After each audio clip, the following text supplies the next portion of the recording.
வணக்கம் சார். வணக்கம். இப்போ ஒரு இயக்குனர் ஒன்லைன் வச்சிருக்காரு, ட்ரீட்மெண்ட் வச்சிருக்காரு, சினாப்சிஸ் வச்சிருக்காரு. அவரு எழுத்தாளர் சங்கத்துல எதை பதிவு பண்ணணும்? அதாவது முழு பவுண்ட் ஸ்கிரிப்டை, முழு திரைக்கதையை பதிவு பண்ணாதான் அது சரியா இருக்கும். ஏன்னா நீங்க ஒரு வரி கதையில ஒரு சின்னதா எழுதியிருப்பீங்க. அதை மட்டுமே பதிவு செய்யும் போது உங்களுடைய சம்பவங்கள் இருக்காது, கதாபாத்திர தன்மை இருக்காது, உங்களுக்கு சுவாரஸ்யமான காட்சிகள் எதுவுமே இருக்காது.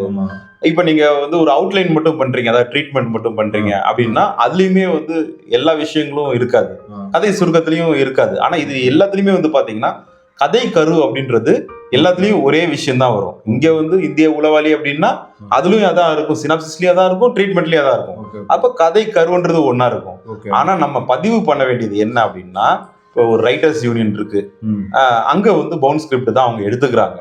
இதுவே நீங்க பாம்பேல பாத்தீங்கன்னா ஸ்கிரீன் ரைட்டர்ஸ் அசோசியேஷன் SW இருக்கு. அதுல நீங்க ஒன்லைனும் பண்ணிக்கலாம், ட்ரீட்மெண்ட்டும் பண்ணிக்கலாம், சினாப்சிஸும் பண்ணிக்கலாம். அவங்க எல்லா விதமான வசதிகளும் செஞ்சு கொடுக்குறாங்க. ஆனா பொதுவா ரைட்டர்ஸ் யூனியன்ல நம்ம பதிவு பண்ணணும்னா ஒரு பவுண்ட் ஸ்கிரிப்ட் இருந்தா தான் அதை பதிவு பண்ண முடியும். நன்றி சார்.